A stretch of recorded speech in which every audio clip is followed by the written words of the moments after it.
When it all goes down in a bar fight or a regular fight or war, you always want to have your mates or your buddies, or in this specific instance, wing ladies next to you. This is Brews and Studs, and welcome on in. Today we are going to be finishing the epic set that JoyToy has come out with, which is Celestine, and specifically we're going to be taking a look at her Gemini Superior individually in this video.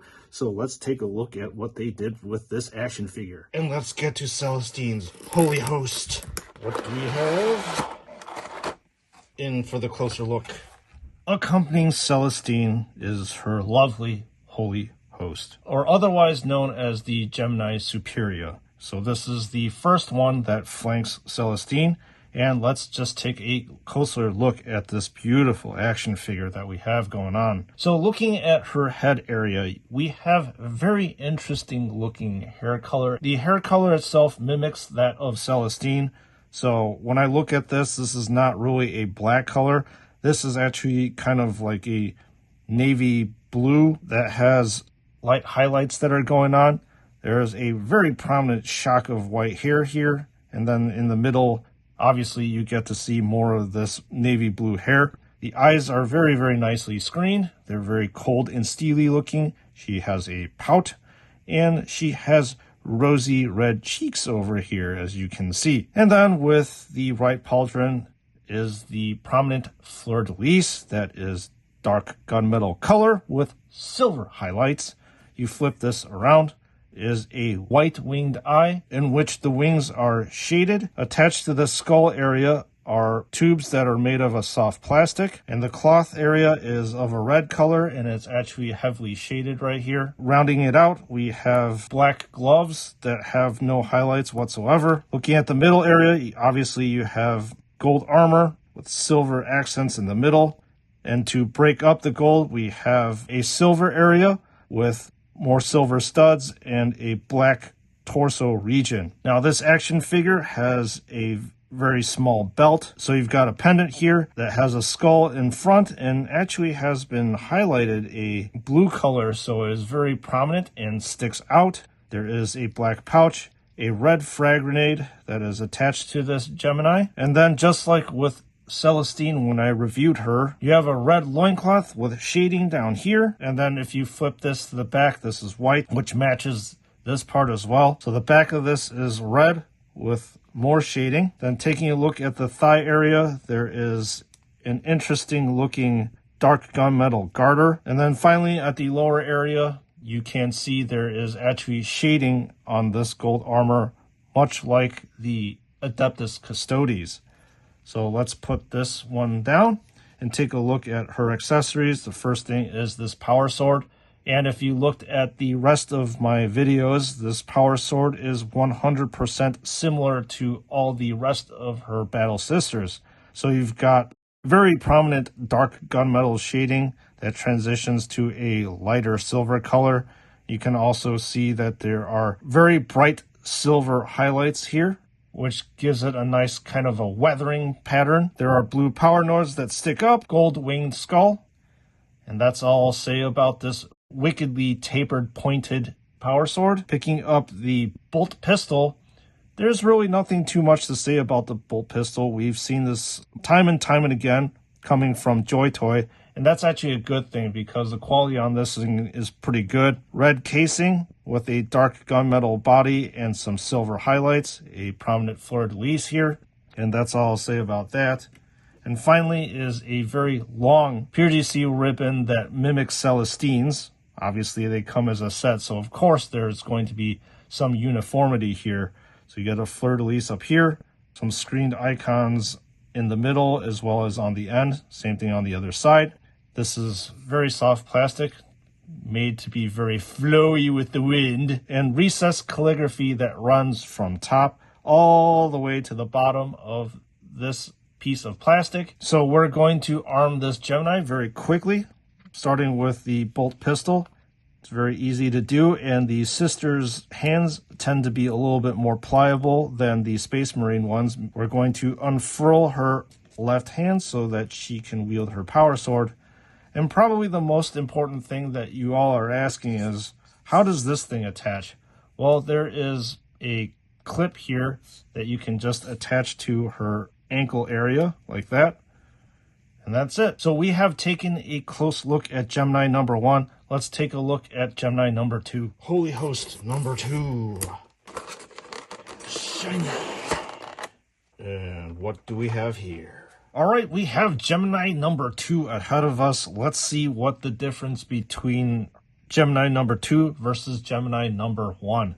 So clearly the most prominent thing is her head. I believe that she pretty much has the same hairstyle, but the difference is that she has more of a patterning on her shock of white hair. What I mean by that is it alternates from white to this navy blue to white to navy blue and so on and so forth. So that is a main difference. When I'm looking at the eyes, she looks kind of bored, to be honest, compared to her other sister who has more of a steely look of determination. She has a pretty impassive and kind of bored face. And it appears that most of this action figure is actually the same. You got the same pauldron icons, same icon here in front. Even the belt here is completely the same.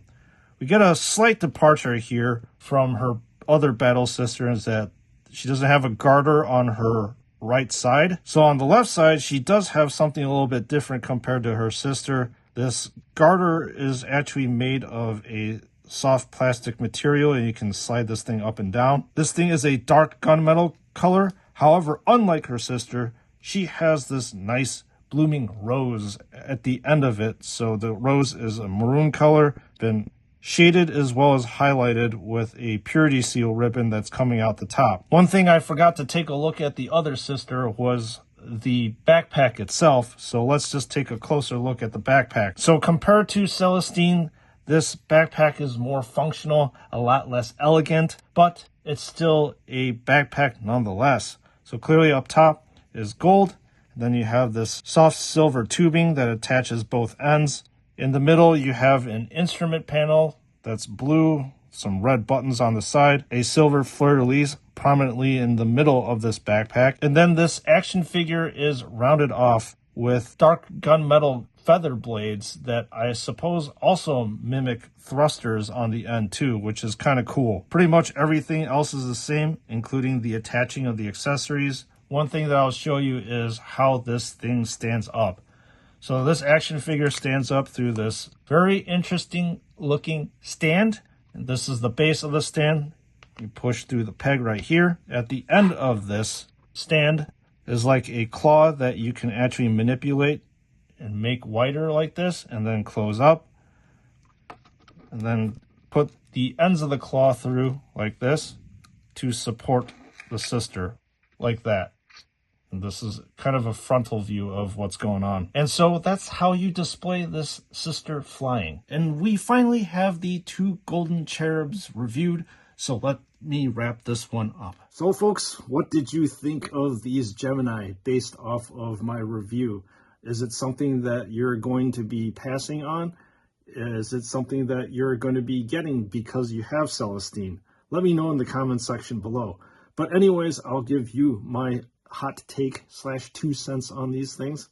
So I'll have to say that if you have Celestine and do have the money available, you should probably get these Gemini. They obviously come as a set. I mean, on the tabletop game, they actually do come as a set as well. So it's nice to have that continuity. Just to let you know, a few highlights of these action figures. I really like the face sculpts. They seem to be pretty unique and have a lot of things that are going for them. I really like the hair on these action figures because of the very cool looking white blaze that is unique to actually both of these action figures. And then within these action figures, the white blaze itself is also very unique, with each one sporting a different one.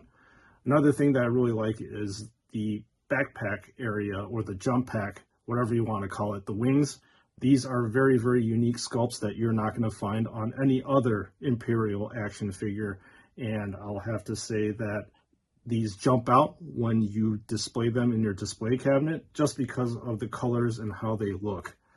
So again, do I recommend getting them? Absolutely, if you're going to get Celestine. And I also think that these ladies are a fantastic representation of the Sisters of Battle. If you're going to get any Sister of Battle, I would definitely get Celestine plus these two Gemini over here. So this is Screws and Studs. Thanks for joining me and supporting me in watching this video. I hope that you found this video informative to help you formulate exactly if you want to get these action figures or not. And please make sure to hit that subscribe button if you like more videos of this sort. So once again, thank you so much for your continued support and your viewership, as I would not be here without you. And with that being said, I will see you all in the next one.